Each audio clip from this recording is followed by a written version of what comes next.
Oi, pessoal. Vocês sabem que o meu interesse aqui tem sido falar sobre justiça e cidade. Hoje eu quero falar desse livro aqui, da Elza Dorlin, Autodefesa, uma filosofia da violência.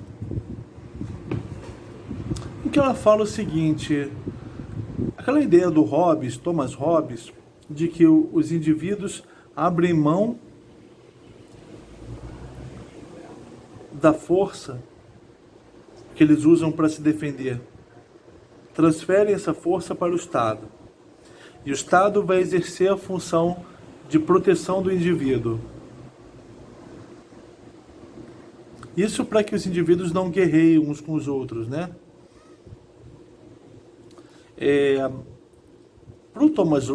Pro John Locke, outro filósofo político, vai ser um pouco diferente. O indivíduo tem direito natural à propriedade. Isso inclui a vida dele. E, portanto, ele tem direito e obrigação a preservar essa propriedade, a usufruir e a preservar essa propriedade. O indivíduo deve preservar sua propriedade. Ele deve se defender.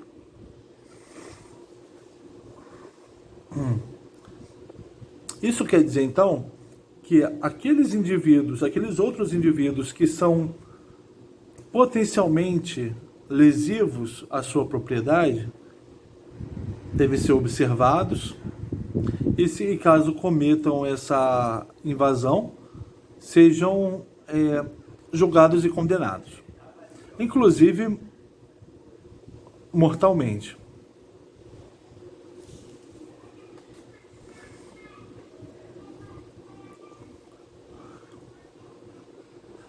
A autora, Elza Dorlin, ela faz uma diferença entre o indivíduo desse direito, como é um direito natural,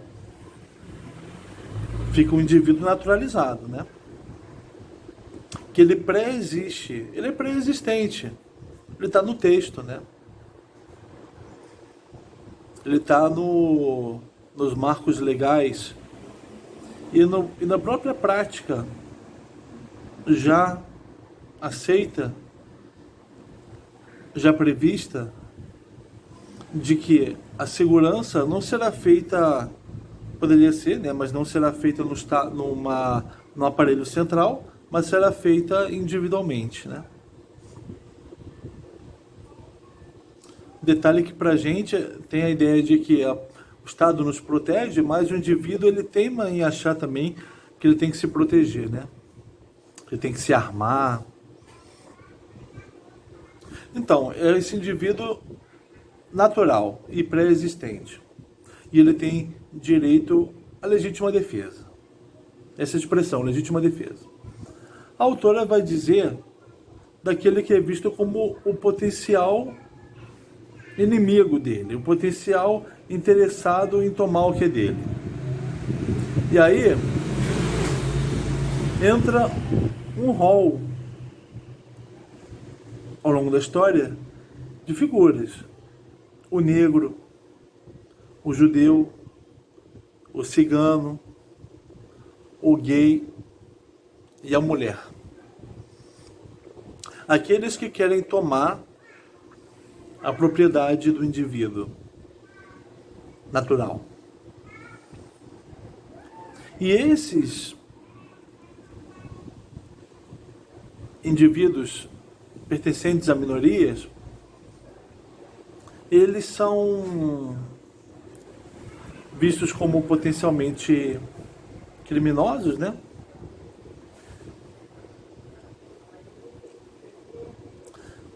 Eles são vistos como devendo se submeter ao Estado e ao indivíduo proprietário. A autora, inclusive, traz uma prática que acontecia na escravidão em alguns países, escravidão de negros de alguns países, né? Alguns países, inclusive no Brasil, né? O negro, ele tinha uma vida que valia o valor de mercado. o valor de uma mercadoria. E o negro, ele não tinha que defender-se de ataques, não tinha que defender o valor da sua vida. Ele não tinha o direito de defender-se, nem o dever de defender-se. Quem tinha o direito de defendê-lo e o dever de defendê-lo é o proprietário dele. O proprietário desse escravo. É como se o indivíduo proprietário, além de natural, ele fosse o real. O Estado que o protege e ele são a realidade. Ao passo que aqueles indivíduos que se submetem a eles, ou que são potencialmente ameaçadores a eles, né? Eles não são reais, né? Não tem corpo, não tem emoção, não tem realidade.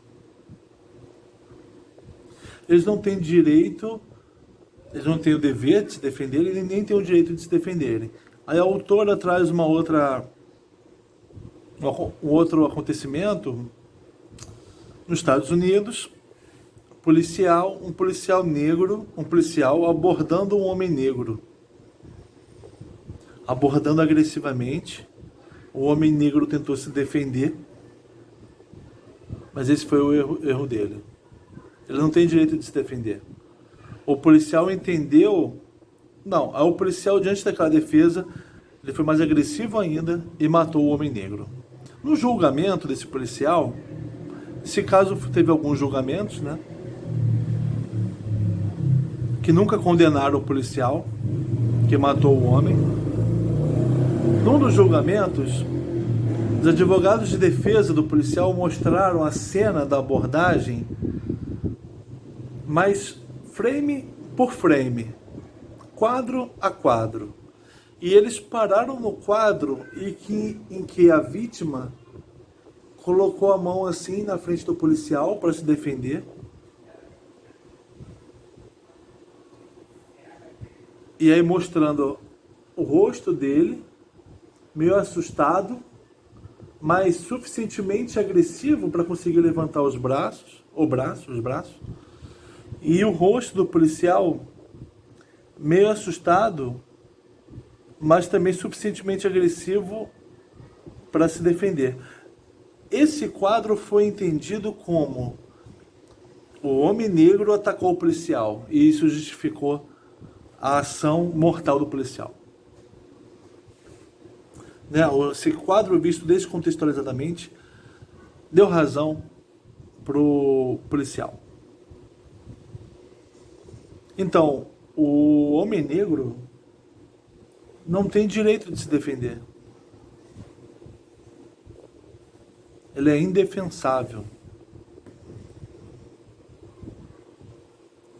A autora vai trabalhar com a ideia: se o indivíduo, esse natural, né, de propriedade, ele tem direito à legítima defesa, os indivíduos de minorias, eles desenvolvem autodefesa. Não é legítima defesa, é autodefesa. Não é legítima porque é visto como ilegítima a defesa dele, né? É autodefesa. E aí vem técnicas de si. Um corpo tenso, porque é vigiado, porque vai ser abordado, e aí ele vai ter que... E aí ele vive na tensão. Aí tem dois caminhos. Ele não vai reagir violentamente a uma violência que ele sofre. Aí você entra numa história de um povo que sofreu muitas violências, como o povo judeu. Ou você entra numa técnica de si, que a autora vai chamar de marcial, que é o indivíduo que responde violentamente a uma violência que ele sofre. Aí, assim se desenvolveu jiu-jitsu, Krav Maga, técnicas de luta africanas, técnicas que usam movimentos corporais disfarçados de dança, porque era proibido que eles lutassem, e técnicas que usam objetos desviados de função para a autodefesa, mas o momento da resposta gera o sujeito. O sujeito surge no momento da autodefesa. O corpo dele está presente, né? A autora, inclusive, vai dizer como na aristocracia europeia se observou que os homens foram começando a não usar mais armas de fogo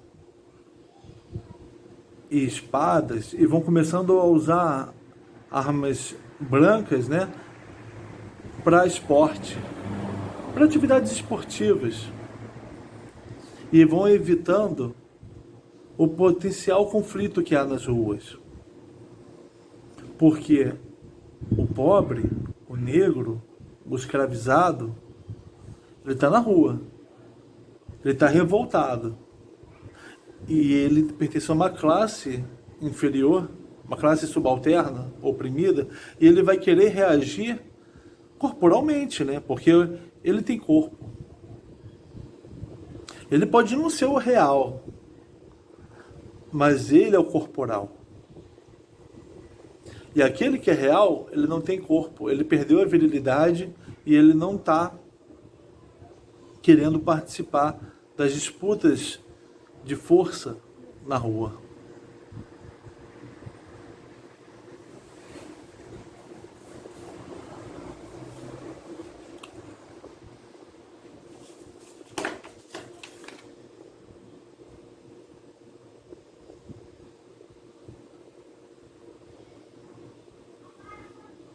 Aí a autora vai dizer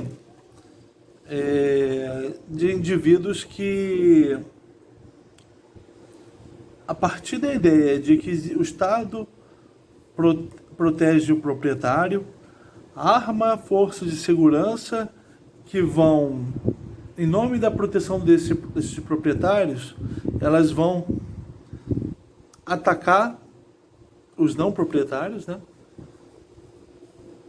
Em nome também do indivíduo que se acha no direito à legítima defesa,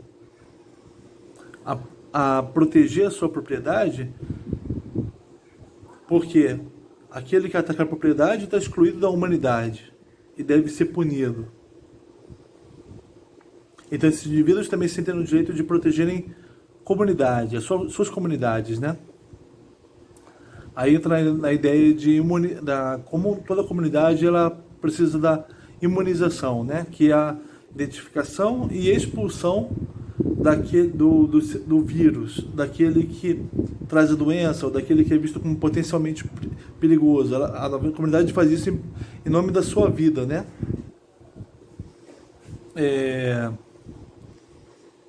Mas que vida? A vida é vista como manutenção de propriedade. A comunidade daqueles que têm propriedade. Agora,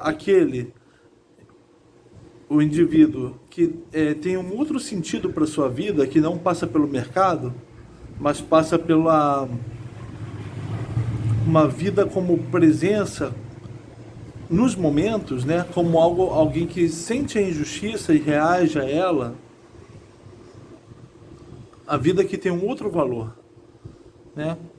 Essa vida não se confunde com a propriedade, não é protegida pelo direito natural, não é a que muitas vezes que a comunidade de proprietários quer preservar.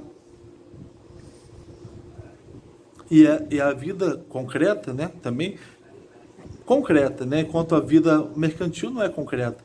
Essa vida concreta é negada para que a comunidade mantenha a sua vida, nossos iguais. Mas é uma vida abstrata, porque é uma vida baseada do indivíduo abstrato, o indivíduo como natural portador de propriedade, possuidor de propriedade. E aí existem, em nome dessa proteção de uma vida abstrata, que a vida da comunidade de um país de proprietários existem os justiceiros. A gente viu quando na história das milícias no Rio de Janeiro, como o Rio das Pedras, moravam os policiais que puniam as pessoas que roubavam ali. Os miseráveis que não tinham as coisas, que se revoltavam, que usavam droga, que roubavam, que reagiam agressivamente a uma abordagem policial. Os policiais que moravam... Eita! Os policiais que moravam ali, eles matavam esses homens, né? Para que a vida da comunidade, como nós temos pouco, mas nós temos alguma coisa e temos que defender isso, e o Estado é bom para a gente, mesmo que seja um Estado que paga a polícia para vigiá-los, né? Não ligue para eles, né? Então tem os justiceiros. Geralmente os justiceiros são indivíduos que saem das comunidades pobres. Podem ser policiais, mas saem das comunidades pobres. E eles se identificam com o homem branco proprietário. E ele quer protegê-lo. Ele se sente tendo uma vida reconhecida quando ele protege aquela vida abstrata, baseada na propriedade, no direito natural do proprietário. O policial se sente sente melhor protegendo o dono de uma fábrica, né, um político. E inclusive ele trai, né, o outro pobre, o negro, a mulher pobre, né? Trai aquela vida concreta que resiste, que apenas apanha ou que reage agressivamente a uma agressão, que mostra que está vivo, que mostra que sente e reage às injustiças. Aí está falando de justiça na cidade, né? A justiça no sentido do Trasímaco, o justo é a proteção do mais forte, e como o Estado, os indivíduos e os justiceiros funcionam com essa mentalidade. E uma outra justiça, a justiça como aquilo que se sente, porque se está com o corpo na cidade, o corpo presente. Não é a cidade real, porém abstrata, é a cidade corporal, a cidade vivida. E aí, nessa ideia de justiça, sente-se a injustiça do Estado, a injustiça dos proprietários e a injustiça dos justiceiros, né? A gente vai continuar falando sobre isso. Sobre a justiça, as injustiças, né, que nós temos na cidade. Hoje a gente avançou um pouco mais, falando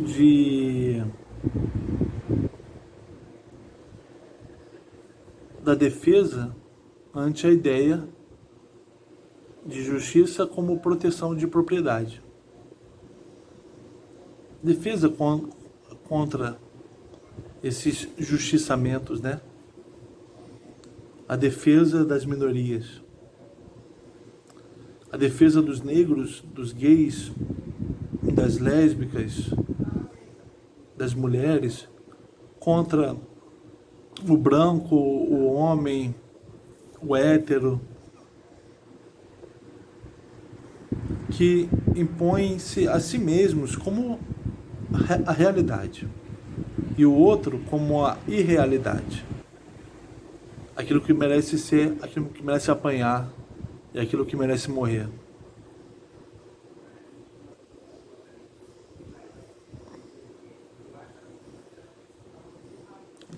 Obrigado.